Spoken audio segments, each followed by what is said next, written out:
The zoning board of adjustment meeting will please come to order. Adequate notice of this meeting was provided in the following ways. 1, notice published in the Courier News. 2, notice posted on the bulletin board of the municipal building. 3, notice made available to the township clerk. 4, notice sent to the Courier News and the Star Ledger. Will the clerk please call the roll? Mr. Tillery? Here. Mr. Patel? Here. Mr. Reggio? Here. I see you, Roy. Hidaka? You're muted. No, not yet. We're getting Roy. He's here. Mr. Blount? Mr. Hidaka? Here. Here's already. Mr. Mitterondo? Here. Mr. Ali? Here. And Vice Chairman, Mr. Weissman. Here. Will everyone please stand for the salute to the flag? I pledge allegiance to the flag of the United States of America and to the republic for which it stands, one nation, under God, indivisible, with liberty, justice for all. Mr. Kinnell, are there any changes to tonight's agenda? Yes, we have one change to tonight's agenda that I'm aware of. Item number 11, Moon Builders LLC, 30 Stanton Avenue, has requested a postponement. That matter will be carried from tonight until March 9th, 2022, with no further notice by the applicant. The only Mr. notice you're Keneally? receiving, I'm sorry, March 10th. March 10th, I'm sorry, okay.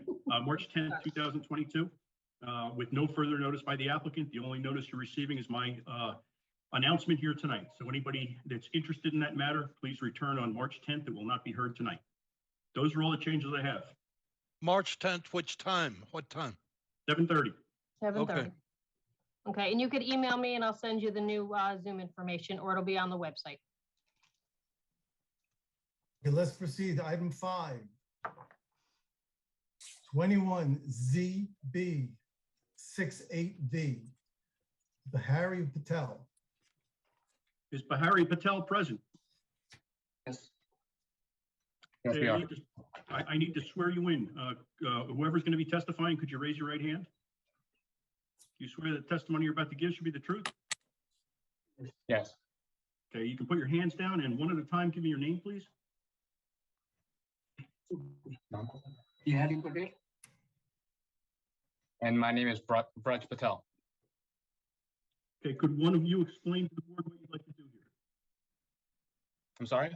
Could one of you explain to the board what you're here for? Why are you here? Yeah, absolutely. So, first off, I just like to thank the court and everyone that's joined. I appreciate everyone's time. I appreciate everyone giving me a chance to describe my case. Special thanks to Laura for all the paperwork that we did in the background and, that needed to get done for me to be here today.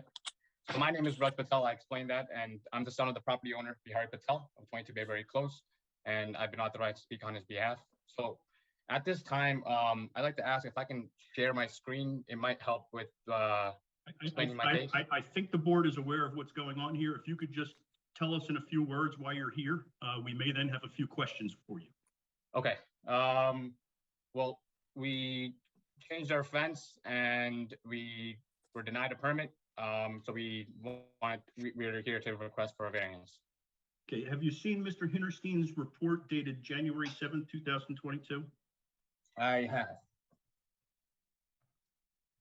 Yes, I have. Can you comply with the items in that report, specifically paragraphs 1 and 2?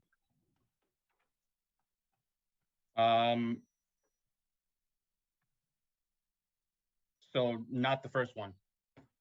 Why not? So the first one says the proposed fence needs to be a minimum of 2 feet off sidewalk. Is that the right one I'm reading? Correct, yes. Yeah, so that is right now where the fence is. It's always been where it is, and it's only a couple inches off the sidewalk. And item number 2, you're okay with? Yeah, item number 2, we're good. Okay, is Mr. Hinterstein at the meeting? Mm-hmm. Yeah, I'm here. Henry, could you address your report, specifically paragraph 1?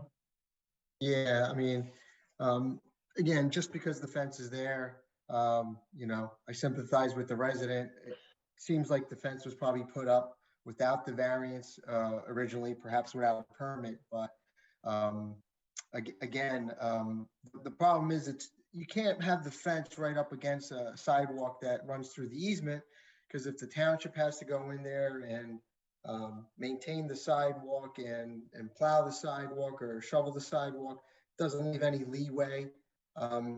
As you could see from his survey, the fence on the opposite side is approximately 2 feet off of the walk on the properties that are on the opposite side of the walk. Again, for the same reason, it's that you need to provide a little bit of a buffer. You just can't close this walk and impinge on it. Again, the board has the right to say you can't put the fence up in the easement whatsoever. So I think it's a good compromise to give a little bit of a buffer to that walk so we can maintain it without damaging your fence when necessary. So that being said, again, I think that's the reasoning behind the request for the 2 feet, is to provide a little bit of a buffer and some space for maintenance and for snow removal, have some place to put the snow, again, without, you know, causing a problem. Again, it's nothing really different than the fence that this would be what would be required, I think, on any municipal easement where there's a walkway that runs through it. Typically, we would keep usually a 10-foot corridor with a smaller walk through there. But this is a pretty large walk, and again, I think 2 feet is a pretty good compromise. So, Mr. Patel, the township prohibits putting a fence anywhere in the easement. The township at this point is willing to permit a fence as long as it's set 2 feet off the sidewalk. Do you understand that? Yes, that makes sense.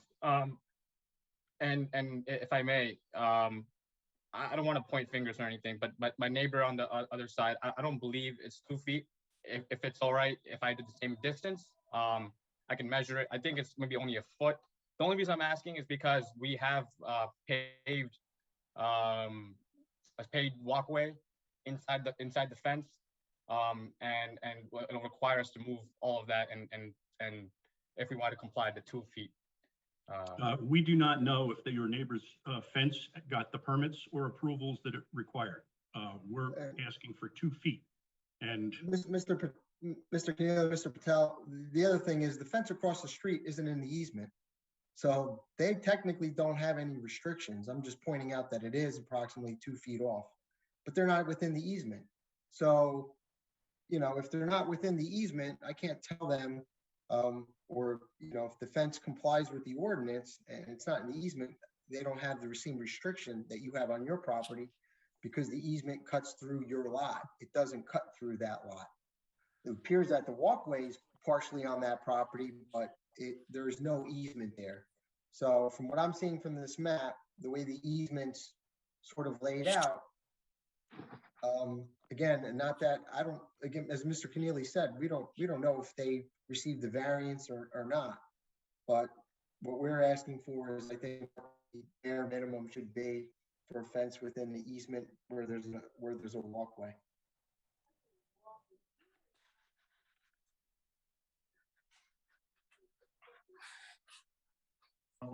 A 2 feet distance from the walkway is what needs to be done.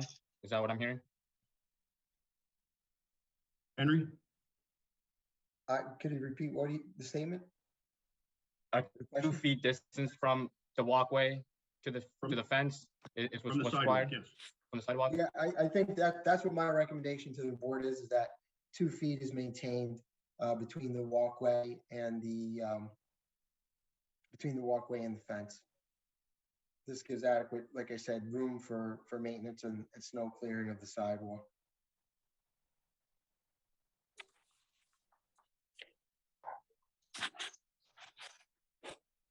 Mr. Chairman, if the applicant doesn't have any further testimony, it may be appropriate to open this to the public. Okay, Anyone in the public have any comment on this request? Ms. Buckley, do you see any hands? Yes, Geotry is raising their hand. Mr. Giatri? Mr. Hi, Giatri, can you hear me? yes, we can Yes. hear you. I need to swear you in. Could you raise your right hand? Sure. Do you swear the testimony you're about to give should be the truth? Yes, true. Your full name and address, please? Gayatri Nai, 23 Redbud Road, right behind Bayberry. Thank you. So my question is that, what about the back easement? Is his fence is on the back easement, or he's only asking for variance for the side easement? It appears that the variance is only for the easement that's along the walkway. It appears that the fence is along the easement line in the rear of the property. But again, it appears right now you're on the easement with the shed that you're removing or was removed, correct? That's correct. So we're in compliance with the horizontal easement. So, yeah, I think that answers your question. I think what they're gonna do is relocate the fence to the rear easement line, so they're in conformance or not within that easement, and removing the shed that was there in the easement area. So it's just the side easement that has to be just articulated a little bit. Okay, so back is already done. It's just the side by the sidewalk. I understood. Anyone Thank else? you. Oh, Thank you. Are there any other members of the public who wish to be heard? Yes, it just says iPhone. Could the Hi, I person on had the the- iPhone identify themselves? Hi, I had the same question as the previous speaker, so I think I'm clear as well. Okay, thank you. Any other members of the public wish to be heard on this application? Hearing Mr. Chairman, none. you could probably move to close the public. Yeah, we close the public. Open up to the board. Anyone on the board have any questions, concerns?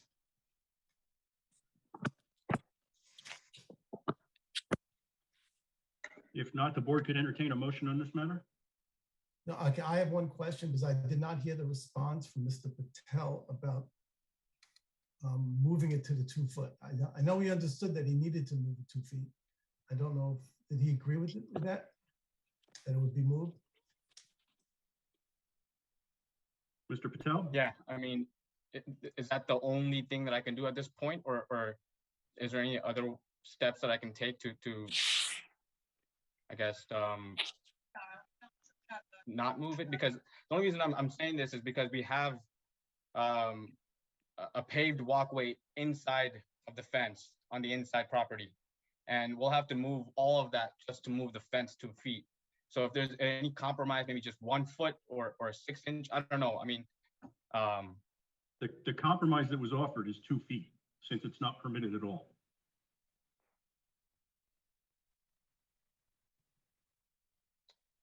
okay, all right. So then that's the only thing we can do, right? There's nothing else. Yeah, I don't think the board is going to vote to approve this in the current location that you propose. But the professional for the board has recommended 2 feet. And Join the board meeting. Usually agrees with Mr. Hinterstein.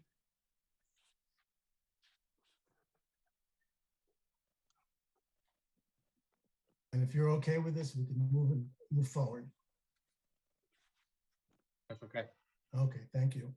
So I will close the conversation for the board. I would like to make a motion at this time that we accept this request with the site impact stipulations being met. I'll second. Thank you. Please call the roll. Mr. Tillery, Yes. Mr. Patel, Yes. Mr. Reggio, Yes. Mr. Hidaka, Yes. Mr. Mitterondo, Yes. and Mr. Ali, Yes. and Chairman Weitzman. Yes. Your application as amended has been approved. We will memorialize it in a written document at our next meeting. You don't need to be present for that. We'll mail that document to you, and you'll need that for your permits. Thank you. Good luck. Thank you. Good luck. Okay, next, item number 6. This meeting is being recorded. 21ZB-81B, Angela Christmas. I believe the next application is Jonathan Stool. Oh, that's. Oh, yeah, number 6, 22ZB01V, Jonathan Stoll. Oh, I'm sorry. Is Mr. Jonathan Stool present? Yes, I am. Okay, I need to swear you in. Could you raise your right hand? You swear that the testimony you're about to give should be the truth. I do. Your name and address, please.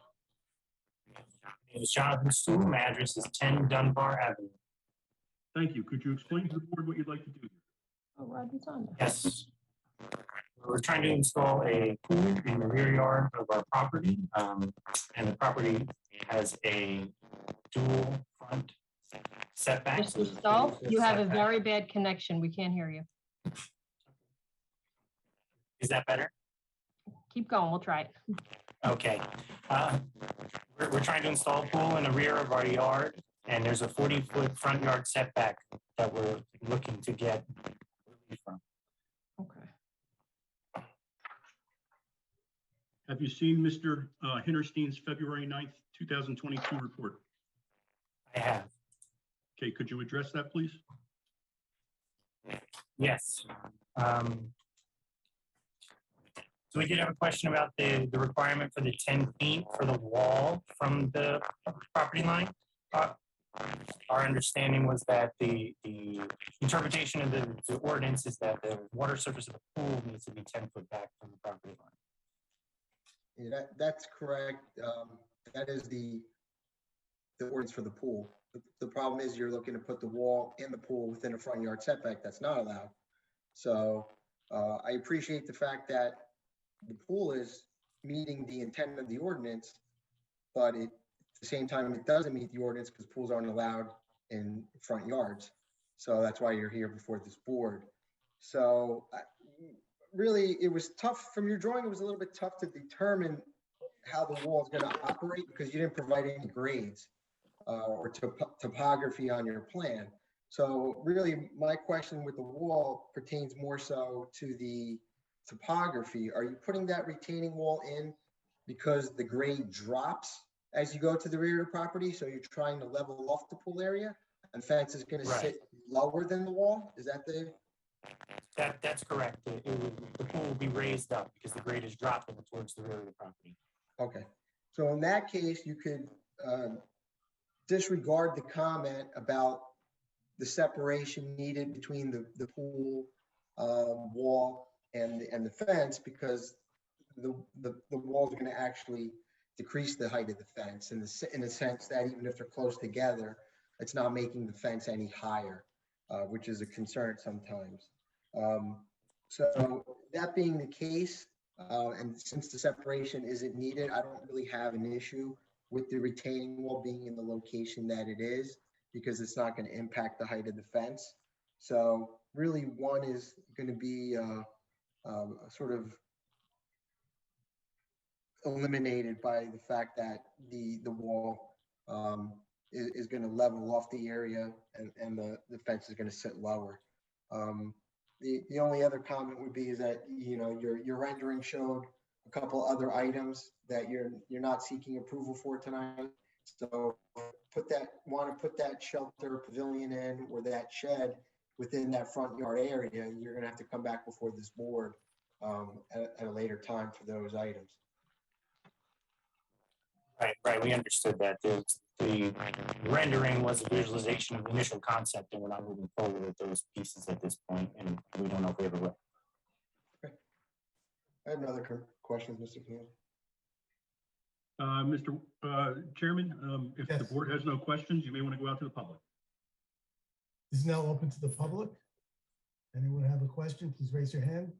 This will be time for questions or comments.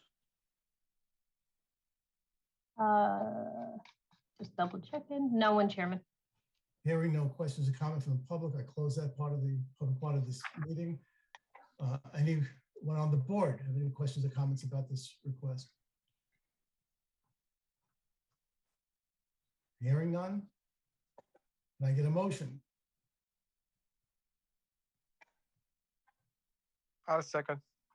I think we'll have Cal to Pesh, you're take first. Cal Pesh. Yeah, Cal, okay, We now need a second. I'll second. thank you. Thank you, Jay. Thanks. Please do a roll call. Mr. Tillery, Yes. Mr. Patel, Yes. Sorry. Mr. Reggio, Yes. Mr. Blount, Yes. Mr. Hidaka, Yes. Mr. Mitterondo, Yes. and Mr. Weissman. Yes. Mr. Stool, your application's been approved. We will memorialize it in a written document at our next meeting. You don't need to be present for that. We'll mail that document to you, but you'll need that to get your permits. Thank you. Good luck. Thank you. Yeah, I'm using I guess, an older version of the agenda. What's the next item on your agenda? The next item is Don Lee, Number 7, 21-DD-83V, 6 Summer Shade Circle. Is Don Lee present? My name is Lana Lee. Pan Lee is my sister. She's the owner of 6 Summer Shade. Thank you. Okay, are you both going to be testifying tonight? Yes. Okay, could you each raise your right hand? You swear the testimony you're about to give should be the truth? Yes. Thank you. Could one of you explain to the board what you'd like to do here? When we moved into the house, the fence was already there with the chain fence. So we just changed to the wood, and somehow the permit was denied because of setback.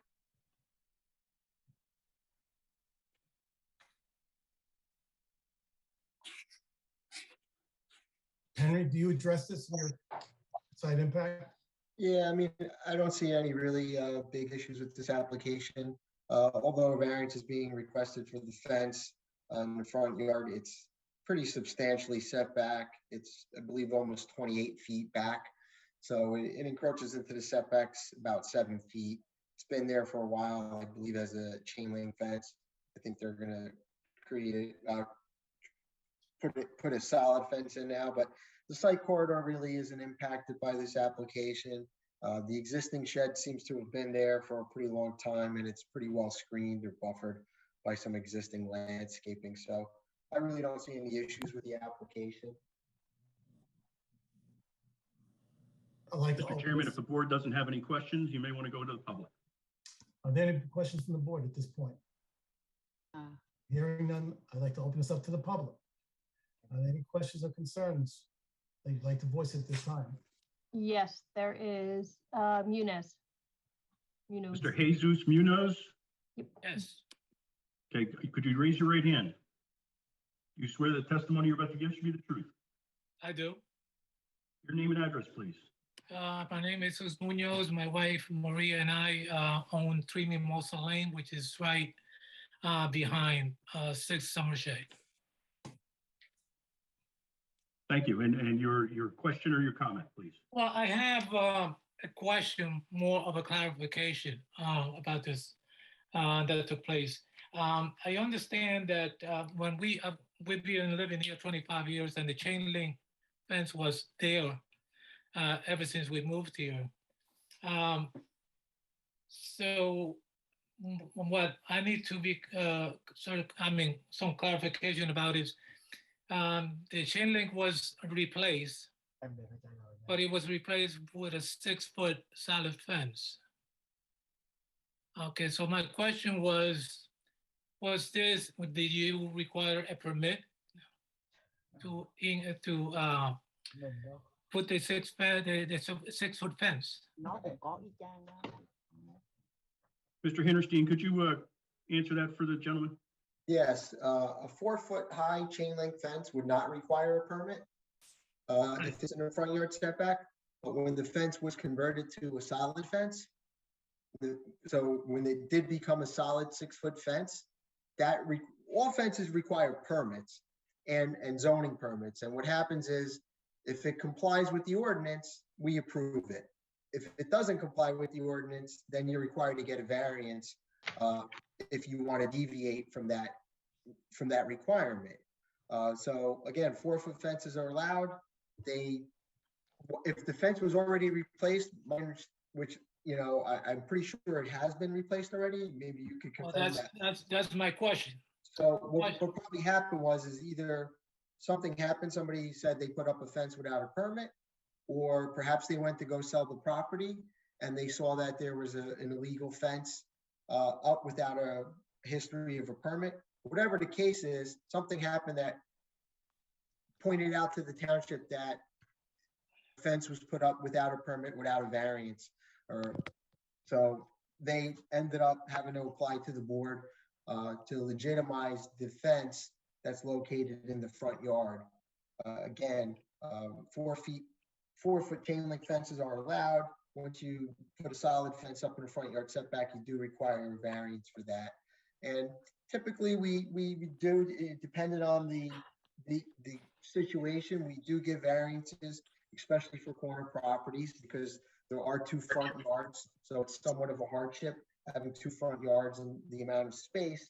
So we try to limit the amount of the encroachment into the front yard setback as much as possible so that it doesn't impact the site corridor of the street. And in this particular case, I believe the approximately 28 feet plus the right of way, the fence is 38 feet away from the road. So it has really minimal, if any, impact on the site corridor of the street, which is why I don't see any issues with the fence. Well, the reason I also ask is because when I installed my pool like 20 years ago, I had asked my contractor to see if we were able to. I installed a fence across my property line, but I was not allowed to bring it past the back end of the house. I wanted to put the filter and everything behind that house there, and my contractor was told that that was not possible. So, Join the meeting. No, your contractor was told that it's not possible unless you came to the zoning board and got a variance. Oh, okay, so he didn't mention that. Okay, Yeah. but that's fine. All right, so I mean, I don't have a problem with the fence facing Mimosa Lane, but I do have a slight issue, and maybe you could clarify this for me. And the fence that was extended from along the line that my fence is showed it's not the same fence that was put on Mimosa Lane. In so doing, that fence, the ownership side faces my property. Now, is that shouldn't that have been the opposite? The requirement is if a fence has a exterior side and an interior side, that the good side is supposed to face the outside, it's my understanding. So if that's not the case, this board could make it a condition, but it's also, I think, in the ordinance that if it's, let's say, a typical stockade fence where you have 3 rails, it looks prettier, or it looks neater on the outside versus the inside, where that's the way it's supposed to be. The good side of the fence is supposed to face out. Some fences, board-on-board fences, are the same regardless of really what side you're on. So I don't think there's much difference to that. Right, but so, I think based on my observation that the we don't give waivers on that. So if the fence is facing the wrong way, you could call the code enforcement office. They have to finalize this fence because it has to be permitted and it has to be inspected. And you could just let them know that the good side of the fence is facing the wrong way, and then you'd like it switched. And then that's really a code enforcement issue. All this board could do is really gives the variance on the location, but the other requirements of the ordinance, there's no variance being granted for what, the other portions of the ordinance that are required to be met. Could I also, this could maybe discuss directly with the owners of the property, or just as a courtesy?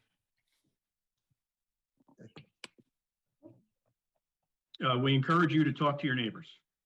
Okay. But it's not appropriate during the zoning board meeting. Okay. All right. Very well. Thank you. Thank you. Are there any other questions from the public? No one else, Chairman. Thank you. I'd like to close the public portion of this meeting. Anyone on the board have any questions or concerns? Hearing none, I would make a proposal to accept this recommendation. I'll second. Thank you, Kalpesh. Can we get a roll call, please? Mr. Tillery, Yes. Mr. Patel, Yes. Mr. Reggio, Yes. Mr. Blount, Mr. Hidaka, Yes. Mr. Mitterondo, Yes. and Chairman Weissman. Yes. Your application's been approved. We will memorialize it in a written document at our next meeting. You don't need to be present for that. We will mail that document to you, but you'll need that document to get your permits. Good luck. Thank you very much, sir. Appreciate. Have a nice weekend. Thank you. Thank you. Next on the agenda. I show it's Angela E. Christmas, 15 Charlton Avenue, 21-ZB-81B. Is Miss Christmas present? Yes, I am. Ma'am, I need to swear you in. Could you raise your right hand? Do you swear the testimony you're about to give should be the truth? Yes, it is. Thank you. Could I have your name and address, please? My name is Angela E. Christmas. My address is 15 Charlton Avenue in Piscataway, New Jersey, 08854. Thank you. Could you explain to the board what you'd like to do here? I'll just note Miss Christmas is represented by an attorney, and we also have a few other professionals here tonight to provide testimony. Thank you. I'm sorry, Counsel, I wasn't aware of your appearance. No problem. John DeLuca of the firm Boris Golden Foley, Vignolo, Hyman and Stahl on behalf of Angela E. Christmas here for Charlton Avenue. We're seeking 3 variances for front yard setback, rear yard setback, and steps encroachment into the front yard setback. So I'll proceed. The witness has already been sworn in. So Angela, how long have you lived in Piscataway Township? Well, I first moved here when I was between 8 and 9 years old, started 4th grade here after the death of my mother, and my father remarried, and then moved away after college to be an educator. And then I had to move back in 2012 due to an accident. So I moved in with my father. Okay, and was that into the house that you're currently living in? Yes, we grew up here. Okay, so what can you tell me about what you're intending to do to your house? I love Piscataway, and I'd like to stay here in Piscataway. And I've made the decision that I do want this to be my forever home. It was inherited by me after the death of my father. And what I'd like to do is do some much needed improvements, number one. And number two, for myself, I do have some physical issues that need to make it easier to enter and exit the house.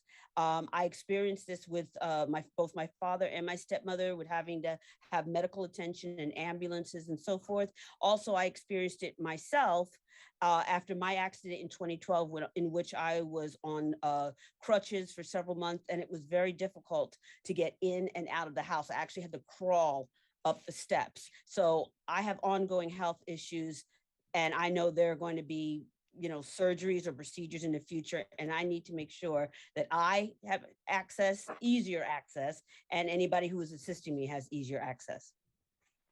And Ms. Christmas, is it true that you received a Social Security determination that you do in fact suffer from disability? Yes, I did, sir, in January. Okay. Thank you. So just getting a little bit more into the detail of what you're intending to do. What's going to be going on towards the front of your house? What are you changing? Right now, I have an open porch. What I'd like to do is enclose it. There's no physical change to the building itself, to the structure itself. I just want to enclose the front porch and kind of add a front deck, front porch, and a deck to the side like a sunroom, and also have bevel the path up to the front door, because the property is on a hill.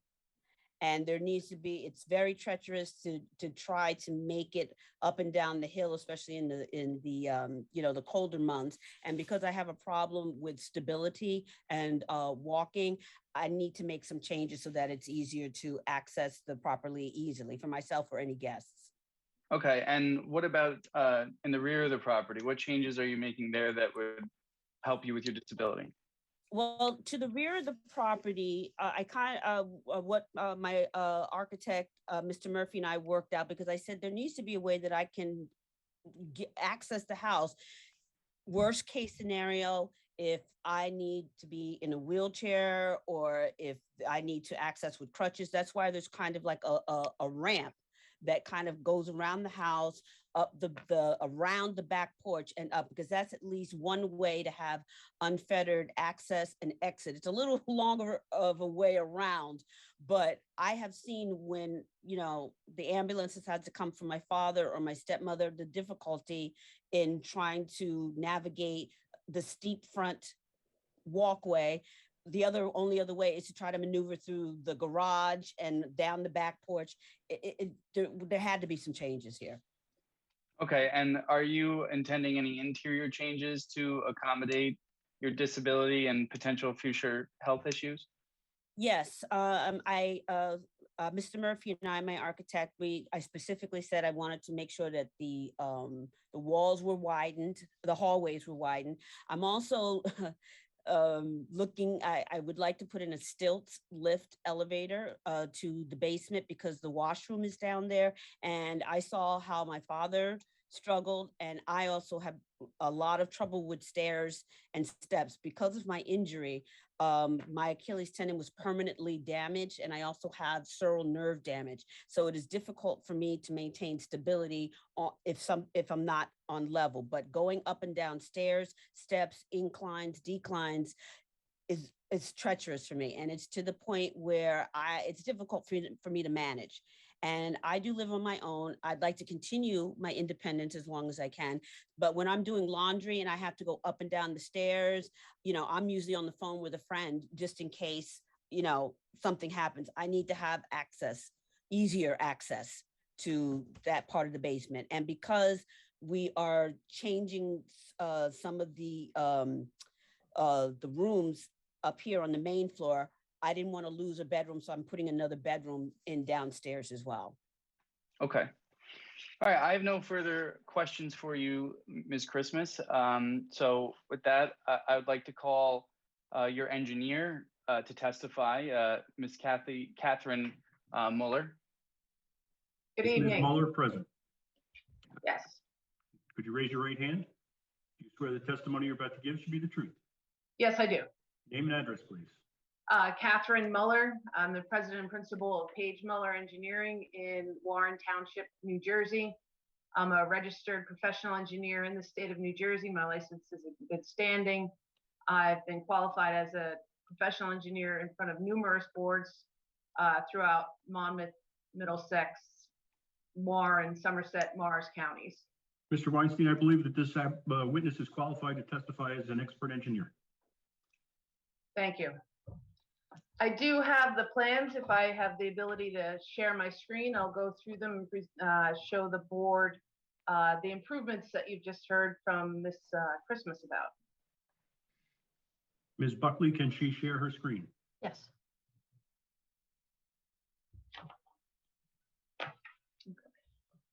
Can everybody see my screen here? Yes. Yes. Yes. Okay, so the plans that I have up on the screen are dated December 6th, 2021. They are identical to what we submitted as part of our application, consisting of 2 sheets. What I have on the screen right now depicts the existing conditions of Miss Christmas property, 15 Charlton Avenue. It's located and surrounded by other single-family homes in the R10 district. The property is rectangular. It's 150 feet wide by 150 feet or 100 feet deep for 15,000 square feet. We have a front-loaded garage with access off Charlton Avenue, and the house is pretty much centered in the lot. So I'll go right over to sheet 2 and discuss what we're proposing as the improvements to the house and the property. So as you've heard, there's going to be some additions to the property. There's a one-story addition off the rear left, and our architects can certainly go into more detail as to what we're proposing and why next. So we have a one-story addition to the left, which is fully within the setbacks for the side yard, the rear yard, and the front. The proposed one-story addition, which you've heard, is actually enclosing the existing porch. We're proposing an open front porch to the front left of the property, or the existing home. The proposed awning, which we've identified on our plans, the front yard variance which we are seeking is measured to that awning at 32 or 31.2 feet. That is the front yard setback variance which we're seeking. The front of the primary house is not changing. It's truly the awning which will be projecting into the front yard. We're also seeking a variance for the steps off of the front porch, which will extend into the front yard of 5.7 feet, where 5 feet is allowed. That's the 29.3 feet dimension you see here. In the front right kind of elbow of the house, they're proposing an egress from the basement, which will come up to the driveway elevation. The other improvements that we've done from an engineering standpoint in the front yard is we've provided some easier access from the flat area in front of the garage doors. The garage is just under the driveway is just under 15% coming off of Charlton Avenue with a flat area up top. So what we have is a flush curb, so somebody could walk across the front walk and only contend with a few steps to get to the front open porch. We've also redesigned the front walkway. There is an existing walkway you can see here, dashed just to the left of our proposed walkway. This will have proper steps and flatter grades in between those steps. We've clustered them to be 2 to 3 steps so that no railings would be required within the front yard. The other improvements that we've done to the site is on the right side of the garage, we've provided a walkway. This will connect to a proposed patio at grade behind the garage. So you can come in the front doors, you can go out the back door to the patio, or you can walk around. From that patio, there's also a deck proposed off the back. There's stairs that will connect the deck to the yard and the patio. But as you've heard, the main focus of our application here is to make it easier to get in and out of the house. So with the walkway, the patio, and a ramp adjacent to the deck, you could come through and get to the rear door without going up any steps. The deck is 14 feet when measured from the existing house to the edge of the deck with a 4-foot ramp. That results in our 17.7 rear yard setback, one of the variances that we're seeking here tonight. Again, that is measured to the proposed ramp. The other improvement, another improvement is a proposed shed. It's 8 by 10 feet. We're respecting both the rear and side yard setbacks required to be 8. We have the shed set at 8.1. We include the 0.1 just for a little construction tolerance if it's not perfectly square to the property line. The other improvements on site, we're relocating, because of the addition, we're relocating a generator. We're placing the AC pads next to the house in the rear. All of these improvements on the site, we have some grading. As I've said, we're adding walkways, patio, the deck, will result in an increase in impervious on the site. We still comply with building coverage. We're at 16.5%, where 20% is allowed. There is no requirement for the impervious, total impervious, but we will be increasing it 1,284 square feet. This accounts for the patio, the deck, the additions, and the walkways. So what we've proposed is a dry well. It's a very standard solution for a single family dwelling. It's not anything unusual. We've certainly done this in Piscataway before.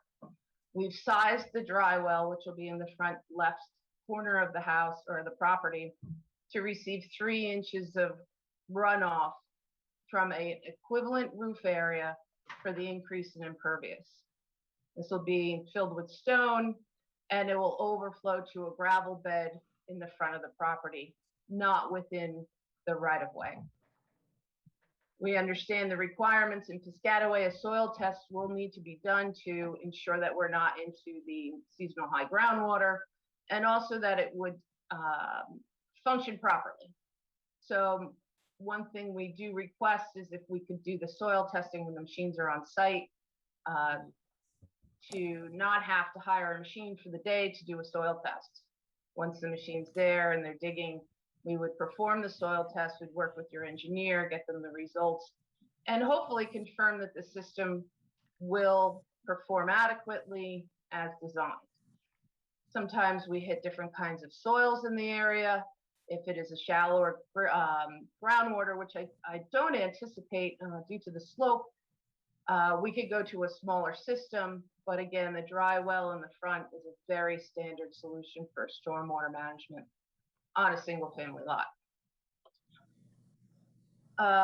So again, we do have the 3 variances that we're seeking: the front yard setback measured to the awning, the encroachment of the front steps, and the rear yard setback when measured to the proposed ramp. I think that wraps up the engineering aspects of the site planning. If anybody has any questions, I'm happy to answer them. I have a question. Can I ask it now or when you ask the public to speak? My name is Lorenzo. Yeah, you'll have to wait until it's time for the public to speak. Okay. Okay, so we have to check with the board first. Mr. Weissman, you may want to see if any members of the board have any. Well, we're still intending to present testimony of our architect and planner. So perhaps it might be best for the flow to allow our other professionals to testify, and then perhaps we could field all questions from the board and then the public. That's really up to the chairman to decide. That's fine. I was just proposing that. Let's continue on with the testimony. Thank you. Call your next witness. Thank you. I would like to call Scott Murphy, the architect, on behalf of the applicant. Mr. Murphy, are you present? Yes. Could you raise your right hand? Do you swear the testimony you're about to give should be the truth? Yes. Your name and address, please. Scott Murphy, 4001 Main Street, Manayunk, Philadelphia. Thank you. All right, Okay. Mr. Murphy, what can you tell us about the architectural aspects of what is proposed here? Perhaps you should qualify him as a witness first. Certainly. Sure. Mr. Murphy, could you please put your credentials on the record for the board? Absolutely. Scott Murphy, project manager at Design Bonds Architecture, 7 years. Design Bond Architecture is licensed in 6 states in the United States. And we have currently 200 projects ongoing within the tri-state area. Could we hear some of Mr. Murphy's individual qualifications, please? Sure. Like I said, project manager of 7 years, and just 7 years experience in project managing of residential architecture in New Jersey. Mr. DeLuca, what kind of an expert is Mr. Murphy being offered as? Mr. Murphy is being offered as an architectural expert. Mr. Murphy, do you hold any license in architecture? Yes. Or degrees? Yes, Bachelor of Architecture, and representing Scott Woodruff, Director of Architecture, license number 20807. Mr. Murphy, are you a licensed architect in the state of New Jersey? I am not. Are you a licensed architect in any state? No. Okay, Mr. Murphy, did you also, or Mr. DeLuca, did you also indicate that this was your planning expert as well? No, he's not my planning expert. Okay. All right. I think that we can accept Mr. Murphy as an individual who's going to give us some architectural testimony, but knowing that he's not a licensed architect in the state of New Jersey. But any plans will be sealed by an architecture expert in the state of New Jersey. Is that correct, Mr. Murphy? Absolutely correct. Yep. I think we can proceed. Okay. Continue. Thank you. Thank you. Yeah, so just thank you, Kathy, for the testimony on the site. So just going to run through the floor plans and the proposal for the project here. So as already mentioned, Angela has been a resident for a very long time in Piscataway, and it has a lot of good plans to enhance the current residence that she wishes to make for her forever home. So looking right now at the first floor plan, the open porch, as Kathy already mentioned, the staircase, which is what is in question as far as variance, in the front, and then the entry here. Basically what you see here is the dashed region is currently an open porch, and what we're proposing to do is enclose this open porch with partitions and obviously exterior sheathing to make an actual custom foyer here. When you enter into the house, to the right, we have a living room, pretty much as existing, just interior finishes there. And working our way forward to the left, sunroom, and then one of the major things here is a new master bedroom suite.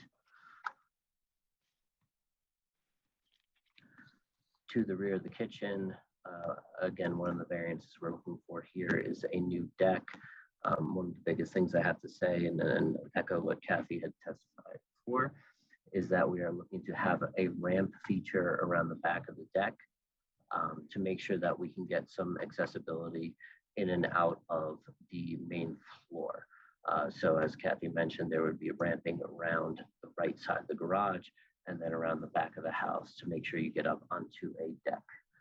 I will say that the deck right now, as far as having ramps and being accessible, really can't be any smaller to be functional as far as dining and having rampage around the back of it. Another thing to note here is that the garage floor slab is at an extremely different level than the rest of the house. So we explored opportunities to try and get from the garage into the main house, and it's just not doable without having to add almost another story or like really raising the roof of the structure. So this is why we wanted to make sure that we had accessible sidewalk and ramping opportunity around the back. So that is the main floor. Actually, one more thing I'll show is that the addition, I apologize, this is slow here, but the front, as I mentioned, the front enclosure for the porch that already exists, it's already under an existing roof. It would just be enclosing that existing roof with a new facade. And then the area in gray around here is the actual additional square footage to the home, which is all conforming in setbacks and coverages. To jump down to the basement floor plan, you can see on the left side, it's just an unexcavated crawl space that will be underneath the addition to the left. And then the main basement space will be converted, or really just finished, into habitable space. There's a guest bedroom, and there is a what we're calling a mini galley space, which is just really a 3-foot wide countertop that has a refrigerator and just spot for a microwave. And Angela's purpose for this was to show movies and heat up popcorn and have drinks on hand quickly and easily.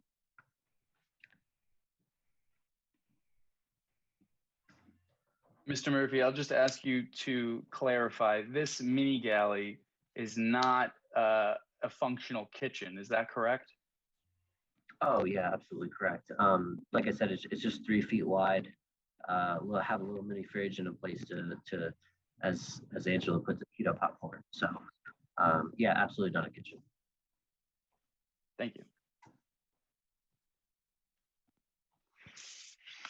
If that concludes your presentation of the architectural design, I've no further questions for Mr. Murphy, and unless the chairman would like to ask any questions, or the board members would like to ask any questions. I'd like to ask some questions, Mr. Keneally, Mr. Chairman.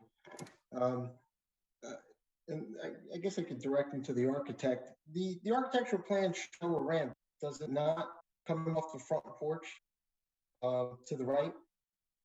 ADA ramp down, correct? No longer. I think that's one of the comments that we received in the review. Definitely refer to the latest civil engineering drawings for what is happening on the front right of the property.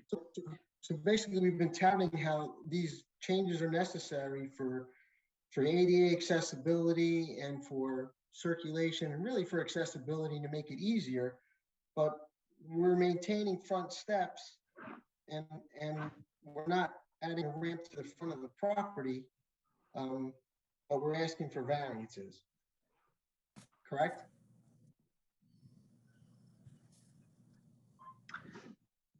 Correct. Okay. And how wide are the steps to the back deck? 3 feet.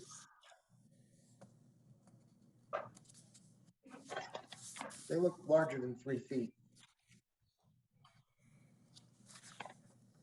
They're not. 3 feet? Because the other steps on the other side are 4 feet. I would say they look similar to those steps.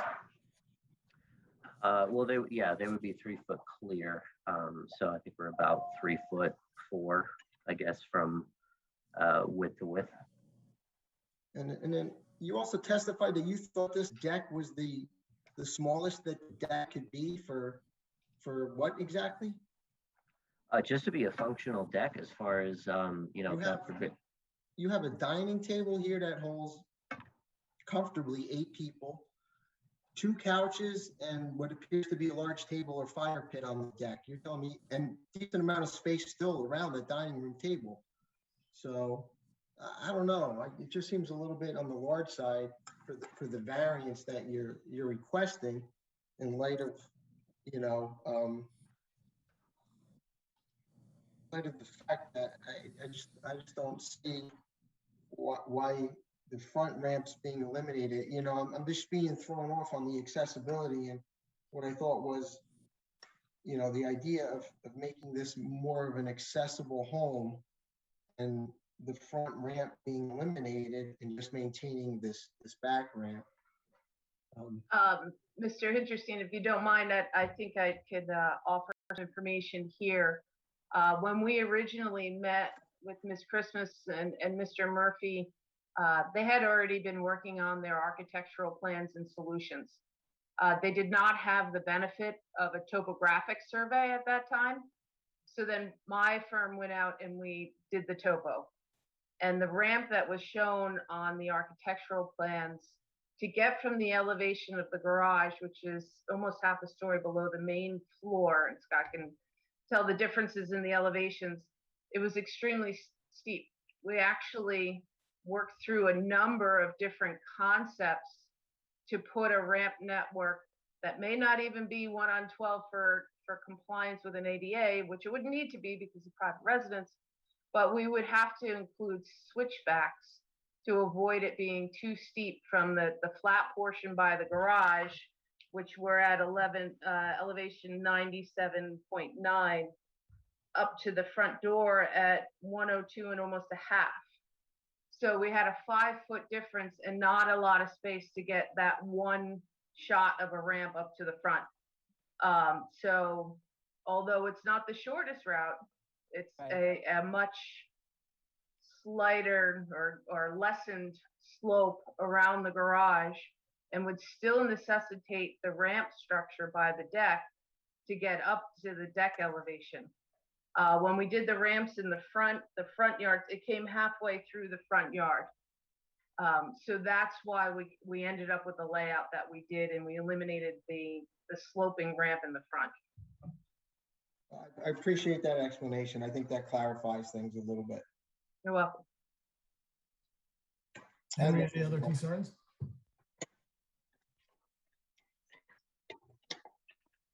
Henry, did you have anything else?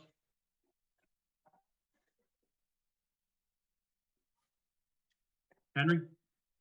No, that's it. That was the only questions I had. Thank you. Thank you. I'd like to open up to the board. Anyone on the board? Have any questions?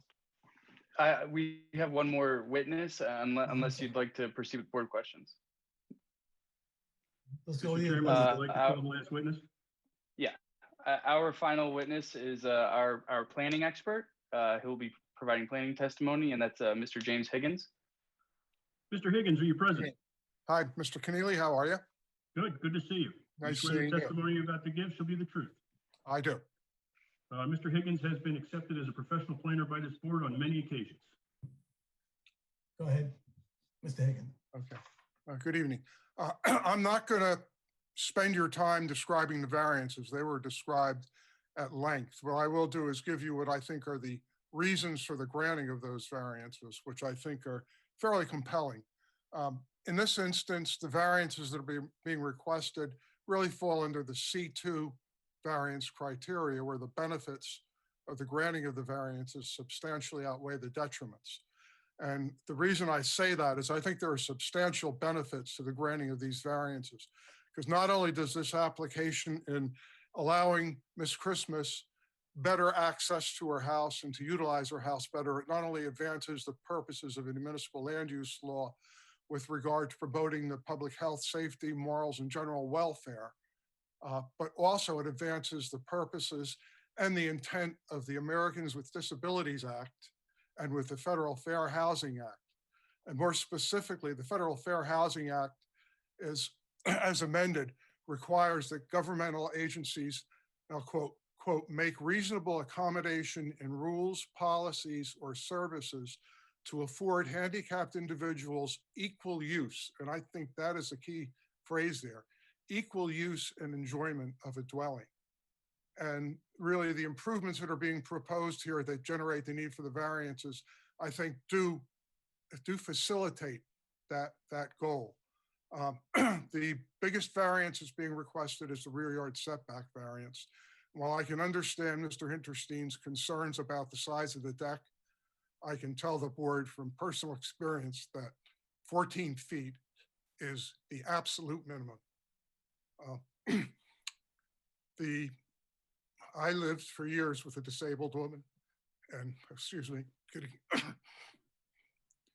with a disabled woman, and we had a 20-foot deck, and that was too small. 14 feet, by the time you have a wheelchair, a table, a barbecue or something else out there, and you want to entertain a few people, is the absolute minimum that can be. It really should be bigger, in my opinion. And then you need the important thing is the setback is measured not to the deck, but to the ramp. And the ramp is a little bit lower than the deck. The deck is open over top, so the visual impact is minimal. And the benefit of having that deck the size it is, I think, is very substantial and really does go towards the fact that Miss Christmas can have equal use and enjoyment of her property. The variances in the front, the variance for the front setback of the house, that goes to the canopy, that's there. And again, that's a structure really that comes out a short distance. It's open underneath, and that variance is minimal in terms of the extent of the variance. And I really don't see any substantial negative impact there. I think what it does is it helps keep the front porch, and particularly in inclement weather, helps her get into the house easier without having to get wet, and she can stand there to unlock the door, that type of thing. And it'll help keep the ice and stuff off of the front porch. So I think there's a substantial benefit to that. And again, I think the impact is minimal. With regard to the extension of the steps into the front yard, that's an 8-inch extension. And in my opinion, that's de minimis. Somebody standing out in the street looking at that house could not tell that those steps actually encroach more than 5 feet into the front yard area. So I think, again, all of these things, I think, really go towards making this house more usable and more livable for the applicant. And I'm saying, I don't think there is any substantial detriment to the granting of these variances. So I think the benefits substantially outweigh the detriments, and they can be granted under the C2 criteria. Thank you. That concludes our presentation. Thank you, Mr. DeLuca. Any questions or concerns from the board? Hearing none, I'd like to open it up to the public. At this point, I know there's someone in the public who had a question. Or a I concern. did. My name is Lorraine Cook, and I am the rear neighbor. Ms. Cook, could you raise your right hand? Do you swear the testimony you're about to give should be the truth? Yes, I do. And could I have your street address, please? I'm sorry, I can't hear you. Could I have your street address, please? 16 Melrose Avenue, Thank you. Piscataway 08854. Please proceed with your questions or concerns. My main question is as it concerns the rear yard request. There's a 25-foot rear yard setback, and it may be because I'm not understanding this new language, but you say you propose a 17.7-foot rear yard setback. Does that mean that you're going to bring out this deck and this ramp 17 feet from Miss Christmas's house, leaving only 8 feet of open space? No. The proposal is that the edge of the ramp will be 17.1 feet from Ms. Christmas's property line, which is your property line. Right, okay. So actually, she's only encroaching 8 feet as it concerns the 25-foot, approximately 8 feet as it concerns the 25-foot rear yard. You're correct. 8 feet from the wall of the back wall of her house, or the back, No, it would be the window. The edge of the ramp. It will be the closest to your property line. The edge of the ramp? Yes. Okay, that's what I'm thinking. Okay, so so the edge of the ramp is only encroaching another 8 feet, and then there's 17 feet of open space between the ramp and the property line. You are correct, yes. Okay, that's what I was debating in terms of, so she's only asking for an 8 feet or an 8-foot encroachment. A little bit less than 8 feet, yes. A little bit less than 8 feet. Okay. A little bit taller than a man, a 6 foot, 7 foot man, right? Well, a lot taller than I am, but yeah, but I'm just trying to make it more understandable to my peanut brain, okay? Yes. I just want to know because I'm not here to interfere with someone's use of their own property.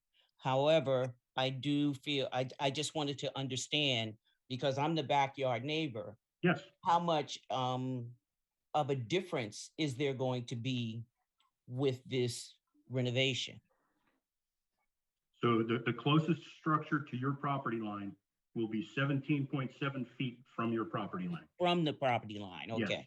Okay, that was my only question. Thank you. You're welcome. Anyone else from the public? Hearing no one else from the public. No one else, Chairman. Thank you. Hearing no more comments on the public, I'd like to close the public portion and open up to the board members. Any questions or concerns from the board members? Not hearing none. Henry, your concerns have been answered? I don't have any more concerns. I think the testimony from Mr. Higgins and the clarification by Mrs. Muller, I think clarified all the questions that I had. My only concerns would be is that they understand that this home is to be used only as a single-family home. It cannot be used as a two-family home, as the No. zone allows. And the plans need to be consistent. So either the architectural plans then have to be modified to be in conformance with what's proposed on the engineering drawings. And Mr. DeLuca, you would not have a problem with a condition that this be a single-family home only and not a two-family home? Absolutely not. We absolutely consent to that. And you will provide revised plans, architectural and engineering that jive with one another? Yes, they'll be consistent with the engineering plans that you saw today. Thank you. Thank you. Hearing no other, are there any other questions or comments from the board? Hearing none, I'd like to make a motion that we accept this with the agreed upon changes. Can I get a second? I'll second it. Jeff seconded it? So, Thank you. Laura, would you take the call, please? Mr. Tillery, Yes. Mr. Patel, Yes. Mr. Reggio, Yes. Mr. Blount, Yes. Mr. Haydetta, Yes. Mr. Mitterondo, Yes. and Chairman Weitzman. Yes. Mr. DeLuca will memorialize this at our next meeting and send you a copy of the resolution. Thank you very much. Thank you all. Good evening. Good luck, Ms. Christmas. Thank you and have a wonderful care. evening. Thank you. Mr. Kennelly, what's our agenda next? What's the next? The item? next application is Bala Subramanian, Waldhaven Court, 21-ZB-43V. Jim, we can't hear you. Okay, so it's 21 ZB 43V. Bala Subramanian. Is Mr. Subramanian present? Hello? Is this Mr. Subramanian? Hello? Hello, we hear you. Yes, hi, you can hear me? Hi, how are you? This is, my name Yes, is. sir. This is Mr. Subramanian. Okay. Mr. Subramanian, Yes, sir. you are present. I'm present. Thank Okay, you. you remain under oath from the last meeting? Yes, sir. Okay, Mr. Subramanian, the zoning board has received telephone calls from your neighbors that you intend to open a soup kitchen in your accessory building.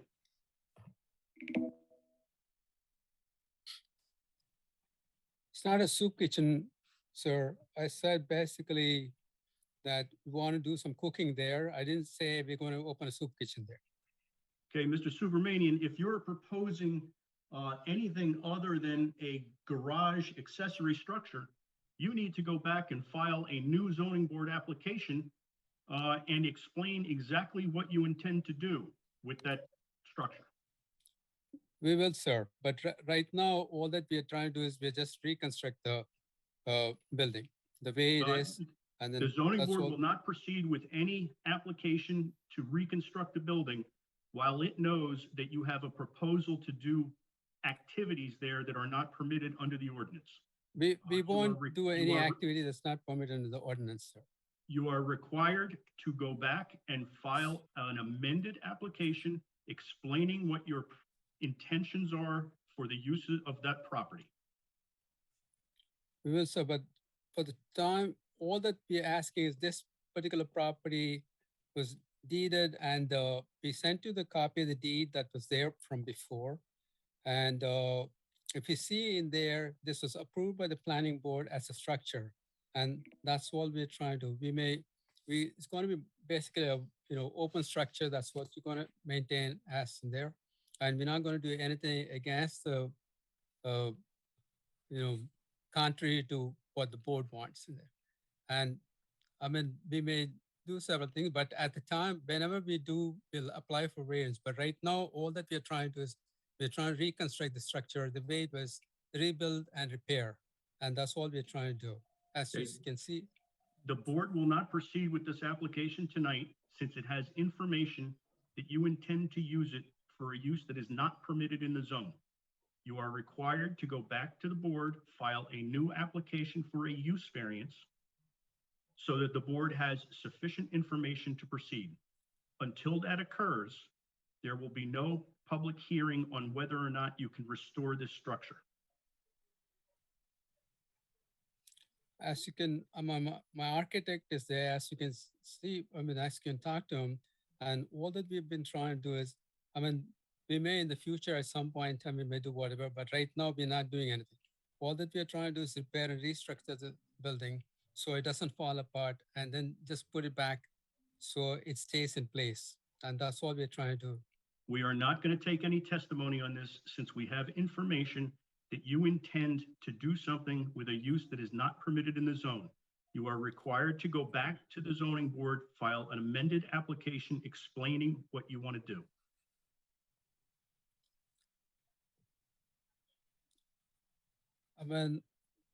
But this should be a grandfather structure. It doesn't need any variance at this point just to rebuild the structure. Sir, we are not going to hear this matter tonight. We have information from a number of your neighbors of your intentions to use it for a use that is not permitted. We will not proceed until you have filed the proper applications and paid the proper fees to come before the board for a use variance. Okay, sir. Thank you. Okay. So the Bala Subramanian application is going to be carried. We will pick a new date of March 10th. There will probably need to be further notice by the applicant, so I'm not going to announce that no further notice is required. Anybody here on the Subramanian application, 14 Waldhaven Court? It will not be heard tonight. It is being carried to March 10th. And I encourage you, if you're interested in this application, to contact the board the day before March 10th to see if it is actually going to be heard. Thank you. Okay, Mr. Chairman, I'm showing that the next application is Alka Srivastava. Yes, it's 21ZB80V. Yes, I'm present. Are you both going to be testifying tonight? Yes. Yes. Okay. Could you each raise your right hand? Do you swear the testimony you're about to give should be the truth? Yes. One at a time. Could I have your name and address, please? Alka Srivastava, 5 Marisa Court, Piscataway. Rajiv Singh, 5 Marisa Court, Piscataway, New Jersey. Thank you. Could one of you explain to the board what you'd like to do here? We are removing an existing 8x10 deck and replacing it with a 16x25 deck with one set of stairs, and half of the deck will be covered with a roof. The reason why we need relief is the 16-foot deck encroaches on the minimum offset from the back of the property line and leaves a 15 feet setback. The fundamental issue is that our lot is wide, which is 200 feet, and it is not deep enough, and it's only 100 feet deep.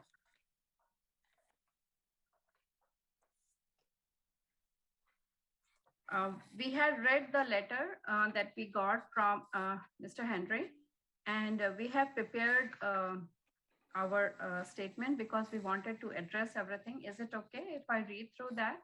Yes, please. Okay, thank you. Before I start, I really want to express sincere thanks to Laura. I've been going back and forth with her multiple times over phone calls. So thank you so much, Laura, for all the clarifications and support you provided to get us up to this point. And we are also very thankful to the board for giving us an opportunity to express our perspective on why we are requesting the approval from the board for this addition. From the letter, we gathered that there are 3 main areas that we need to address in our response. And so we want to address why we designed the project, our reasoning for the size of the deck, and our reasoning for the roof, because we are planning to build a partially covered deck. And we also want to emphasize that we have thought through this project for over a year before applying for a variance. So the first part, like why we want to do this, COVID has adversely impacted our lives, and several other people have also been impacted. There are travel restrictions. We have ourselves had to cancel a ticket twice to travel back to India, our home. There are social gathering restrictions, and casual gatherings and at home and restaurants have been adversely impacted. We built our, as noted in the letter, we built our sunroom back in 2015, and we built a small deck when we got the sunroom built.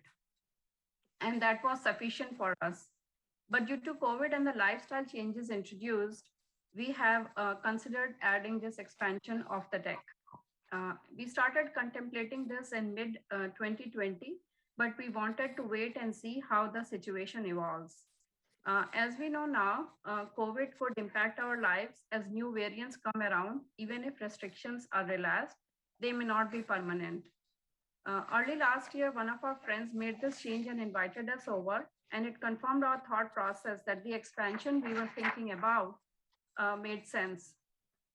But we did not want to rush into it, and therefore we thought through for more than 10 months before applying for the variance. So if I summarize, the 5 main reasons are, we cannot have inside gatherings due to COVID, the flexibility of entertainment and changes in living setting without having to travel because of the travel restrictions. We want our children to be able to comfortably hang out in safe settings with their friends when they come back home from college or when they are home. And we also want to enjoy like a vacation-like setting in our home and improve the quality of family time we spend together because of the lockdown, we are all working from home. And it will also provide a break from the monotonous life. And I think the thing that really got tipped in this direction was like we got scared in October when our son got COVID after hanging out with his friends at a restaurant last year. So these are like the issues why we decided to go with this plan, additional for our home. So then, the next point we want to address is the size, like why we picked the size that we did. In the previous testimony, we heard the gentleman say that anything less than 14 feet wide deck would not be enough. And that was the thought process with which we also started. What we are looking for is the size of the deck that can comfortably accommodate 10 to 15 people with appropriate social distancing, along with a grill, a dining table for 8, and a seating set with a fire pit. We initially wanted to go with 12 feet, but then we were not able to fit everything properly along with the grill. Then we increased it to 14 feet, but then we had the issue of providing access for steps. In order to provide a proper external access for the steps, we had to increase the depth of the deck to 16 feet. And just like to give an overview of our property, you know, these are all very wide lots. So there is approximately 100 feet, 150 feet of distance between like both the houses that are next to our house. And our backyard faces a railway track, and there is more than 300 feet of distance between our end of property line and the railway track. And there is no residential property. This construction does not impact anyone's privacy. And the total width of our lot is 200 feet, and we are affecting 12.5% of the entire property width with this change. And even if we include the sunroof, 75% of the width of the property is as per the standard code. The third and last point that we want to address is why we decided to add the roof.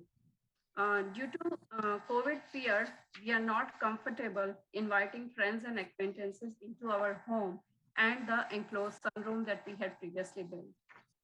Adding a roof will make the space usable for at least 3 seasons, and with a fire pit, maybe a few extra weeks, even in the winter. This will also allow us to plan gatherings in advance instead of waiting for the week off, that is checking the weather and then inviting folks over. It will also minimize our dependency on weather, and even if it is raining, we can be outside and enjoy fun family time. This past summer, we had to cancel like twice our gatherings due to rain. And in the past, we could have had those gatherings inside our house if it rained. And the small deck that we currently have, we had actually installed a retractable awning. And even if it was not raining, opening the awning, even in a slight windy condition, is very risky. And we had installed the awning about 5 years back and concluded it is unsafe to use it in any condition other than when it is sunny and there is no wind, which is very rare in New Jersey. It's because of these reasons that we want to add half of the deck we want to cover. And the side benefit is essentially it will help in protecting the grill and the furniture from the elements of the weather. So if I summarize in conclusion, that although the restrictions are all slowly being relaxed due to COVID, but we keep on hearing about future waves. The addition of the deck with roof will provide us a safe outdoor space, contribute to our emotional well-being, quality fun, and help children enjoy with their friends while being safe at home. And due to the property distances, it will not impact anyone's privacy. And additionally, covered deck does not impact the aesthetics, the visual appeal or privacy, and it improves the neighborhood value overall. And this variance request does not have any known obvious detriments to the neighborhood or our property itself. And we would generally appreciate the board's understanding of our emotional health, family and social connections reasons for requesting this variance approval and helping us by giving us a go-ahead for this project. We want to reiterate that we contemplated for this for several months before requesting this variance. Mr. Chairman, you may want to check with Mr. Hinterstein about his comments on this application. Yes, Mr. Henry. Yeah, there's a couple of items that, I mean, she touched on a couple of them. One is that they show the sunroom being 19 feet off the property line. It's not. The sunroom is 17.9 feet off the property line, as was approved back in 2016, I believe. So it's closer to the property line than what they're depicting, as well as the deck that they're proposing is actually closer to 13.9 feet versus 15. It's that same error that they're showing on there. And again, the problem is these properties are wide and they're not deep. That's the way they were developed. That's the building envelope that exists. And the problem is that anything that they do in the back is a variance.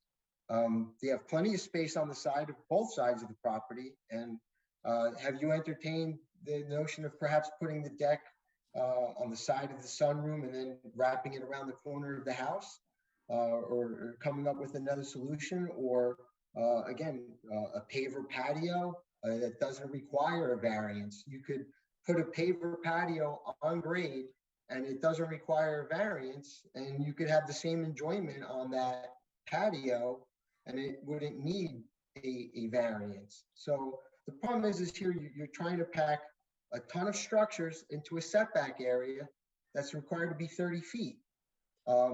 They allowed the sunroom, and I believe at that time, I'm sure one of the arguments is that you wanted a sunroom so you had an area that was protected by the weather, but you could still somewhat enjoy the outdoors via the sunroom. Now it's an open deck, and you're placing a roof over it. Again, listen, I would love to have all of these things as well, but the problem is the rear yard setback line is right up against the back of your property.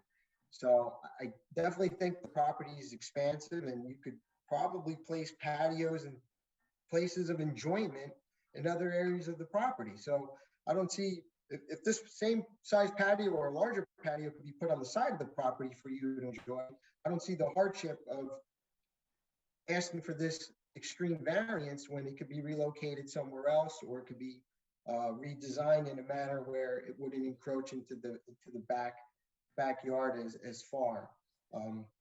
Again, the previous application that you brought up, you're comparing apples with oranges, because he said he thought 14 feet was the minimal, but that was taking in consideration that he had to maneuver a wheelchair around. Again, you're proposing 16 feet. I think my recommendation is that this deck should probably be more in conformance with the width of the sunroom, which is 12 feet, you know, maybe there's a little bit of wiggle room there, but I don't think, what would happen here is all of these properties are the same situation on Marissa Court. So if we basically ignore this rear yard setback, allow a sunroom, allow decks, basically what we're doing is expanding these building envelopes and ignoring what the setback requirements are for the zone. And that'll then just continue, I think, to snowball throughout the development. Again, I think we can work with the applicant if they're willing to reduce the size of the deck. 25 feet in width is pretty substantial. I don't have so much an issue with the width as I do the encroachment into the setback. I think if they could pare that back and limit the overhang to just posts and the roof, and I think what we would need is to have on the record that the deck can never be enclosed, or the roof area, really the entire deck, roof area or not, could not be enclosed without them coming back to the board. And Mr. Chairman, since the applicant attempted to compare this application to the prior application, I want to make 2 points. Number one, each application stands on its own merits and can't be compared to other applications. But the last application was looking for an 8-foot rear yard setback variance. This application's looking for almost twice that. Noted. Oh, thank you. And my apologies if I like added that comparison. And just to address a couple of points that Mr. Henry raised, we had looked at, I mean, the reason why we want outside is to have easy access for entertainment. And the deck is like right next to our kitchen area. So it makes it easier access. And like we looked at the patio part also, and like his parents, my parents, they visit from India, and they stay with us for extended periods of time. So like these steps going up and down is like little difficult for them, and that's why having a level is really important for this expansion. And just on the point of like from a neighbor's perspective, both our neighbors on like both the sides of our house, on the side of our house, they have similar or bigger decks than what we are proposing. That does not mean that those decks are permitted. It doesn't mean that they got the proper permits. It doesn't mean that they got variances. You cannot compare your property to other properties. Okay, okay, Makes sense. thank you. So here's the thing. So the concern is that our, like the offset that we have from the property line is encroaching in the limit proposed by the master plan. So what is the reasoning for this master plan, given that we have like 400 feet in the back, we won't be obstructing anything. And we are making, like, we will give this in writing that we will not be enclosing this structure ever. That we will do. So just wanted to understand, like, if we are going closer to the property line, what are the negative impacts of that thing to the community and to the system as such, like our neighborhood or whose property that is in the back? The zoning board has no control over the master plan, the reasoning, or the ordinances. They merely enforce them. That question should be posed to the mayor and council. I see. Okay. So, And like my husband said, you know, we can give in writing that like the covered portion that we are adding, that will never be enclosed with any permanent or temporary structure. And right now, the way we plan, it is not even screened, and we don't plan to add screen to it. That's all well and good, but I believe that Mr. Hinterstein, and he can correct me if I'm mistaken, but I believe he was suggesting that you need to downsize the depth of the deck. I think you're correct. That's my recommendation to the board. We actually played around with like adding like the things that we are planning to put, and with the access to the stairs, this was the ideal size that came out to be, where everything could be comfortably placed, providing a proper access, and at the same time, we wanted to be able to use it like with the appropriate distancing, have comfortably 10 to 15 people. In order to receive a variance, you have to put certain legal proofs on the record. One of the proofs that is not included is that it's the ideal plan for you. Okay, and That's not something that the board can consider. okay.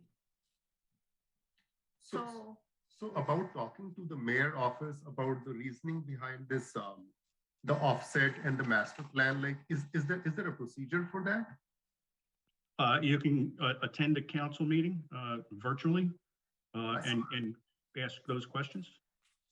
And how do we produce a proof that this is the ideal plan? I'm the board's attorney. I'm not your attorney. I encourage you to talk to an attorney to see how you could better prepare or offer proofs to justify your application. Okay. From the information I've heard this evening, you may want us not to proceed on a vote on this proposal. In fact, you may want to, as Mr. Canale has said, suggested, see a land use lawyer and come up with a plan that would be more appropriate for the area. Because we don't often go against Mr. Hinterstein. He's our consultant. And we're very concerned about setting precedents. And I would recommend that you take this back and relook at it. What the board can do is adjourn this matter to a date certain so that you do not need to renotice anyone. And I encourage you to talk to an attorney and an engineer and see if there's a revised plan that you can come up with so that when you return, it may be something more amenable to the ordinance requirements. So when you say a revised plan, you mean a reduced size of the deck? We can't design your project for you, but you've heard the concerns of the board, and they clearly have to do mainly with the rear yard setback. So what, so if we were like, so what would be the acceptable setback from the board? We cannot design your project for you. We will consider any revised plan that you submit to the board.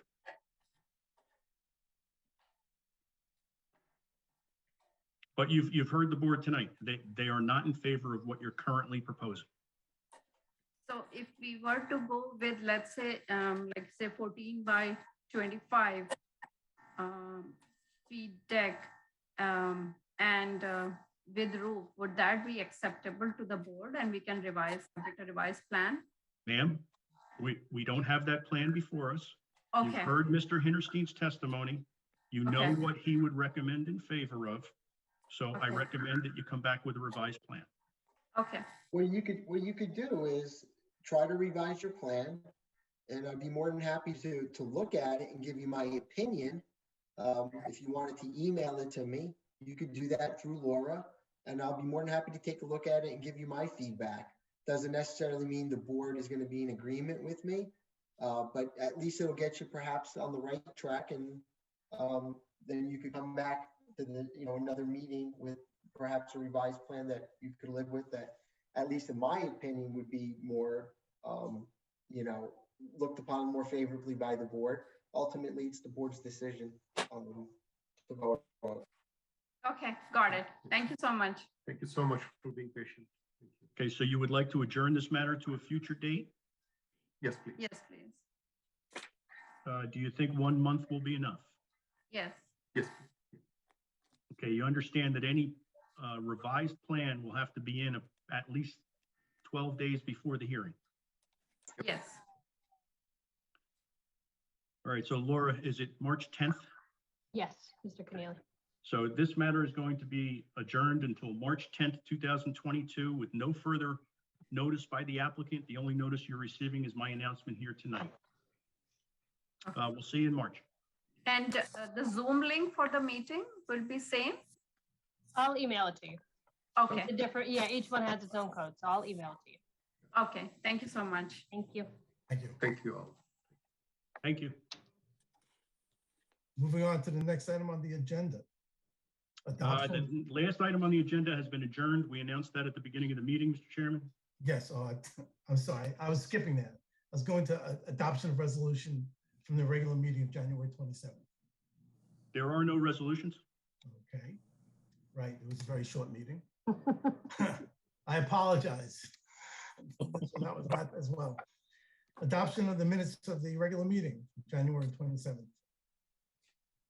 Get a motion? I'll make the motion. Get a second. I'll second. All those in favor? Aye. Aye. Any nays? Hearing none, motion passes. Motion for adjournment. Thank you, Bill. Bill makes the motion. Thanks, Bill. Moved. It's adopted. Thank you, everyone. Thank you, everyone. Thank you, everyone. Have a good night. Thank you. Good night. Bye.